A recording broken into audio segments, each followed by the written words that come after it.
to a really surprising place it pops up. Yeah, it's modern agriculture. Exactly. We're looking at how one specific math concept, the derivative, is actually a super powerful tool. For understanding how plants absorb nutrients, right? Precisely. The sources we looked at really focus on this practical application. It's pretty fascinating seeing such an abstract idea applied to, well, growing our food. The sources show how moving beyond just the total nutrient absorbed to understanding the speed it's happening at is really changing farming.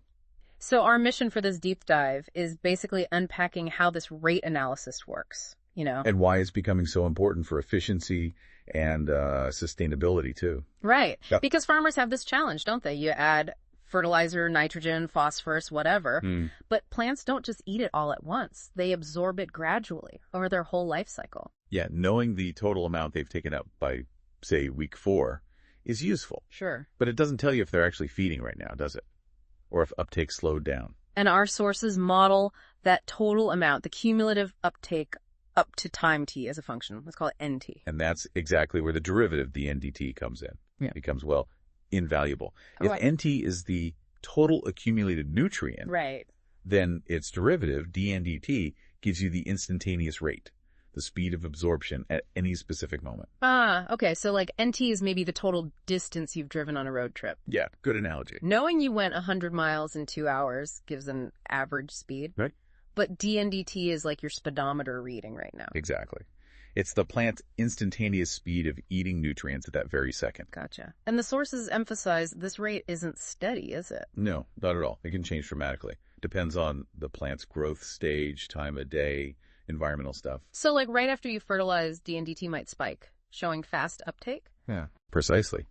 Then maybe as nutrients get used up or the plant gets older, that rate, the dNDT, it drops. Okay, that makes sense. And knowing this instantaneous rate, not just an average, well, that unlocks some serious precision. Right. The sources detail quite a few practical uses where this rate info is like a game changer for farmers and scientists. Yeah, this is where it gets really practical, isn't it? Directly hitting efficiency. Because if you can track or even predict that uptake rate, you can time fertilization way better. Instead of just a fixed schedule, yeah. Exactly. Apply nutrients when the plant's dNDT is highest, when it's actually ready to absorb them most effectively.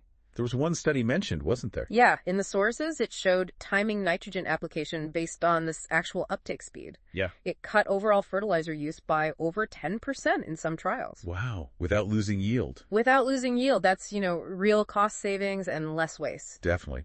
And building on that, this rate analysis, it's also a really powerful diagnostic tool. Well, if the calculated dNDT for a nutrient is, like, unexpectedly low during a phase when it should be high, Okay. that's an early warning sign.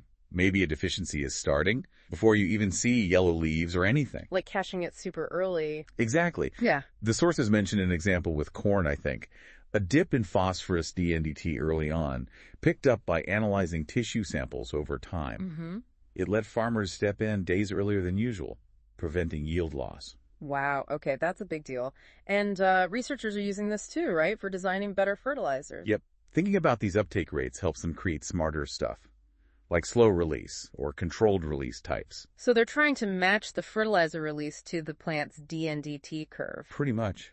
So nutrients become available right when the plant needs them most, instead of just dumping them all in at once. That sounds much more, responsive. It is. It moves away from just reacting or sticking to a calendar towards really responding to the plant's actual real-time needs. Now, measuring this NT and figuring out dNDT in the field, that sounds kind of complex. It can be, yeah. It involves things like soil testing at intervals, analyzing plant sap, maybe even using advanced sensors. Right. But the value of getting that instantaneous rate data is just huge. So what's the takeaway for you listening? It's that this abstract math concept, the derivative, it's kind of a quiet hero working behind the scenes. It's helping make our food system more efficient, more sustainable. By using this rate analysis, dNDT, farmers can cut down on costly fertilizer waste, minimize the environmental hit from runoff, and grow healthier crops. It's a really solid example of basic principles having big practical payoffs. So just to quickly recap the core idea, We look at the derivative, dNdt, of the total nutrient absorbed over time. Right. That gives us the instantaneous rate of uptake, like that speedometer reading for the plant. And knowing that allows for optimized fertilizer timing, early deficiency detection. And smarter fertilizer design, all leading to better efficiency and sustainability in farming. Okay, so here's a final thought for you to maybe mull over, building on this. How does understanding the rate of things, not just the total amount, unlock insights in other complex systems? Beyond farming, you mean? Yeah, way beyond.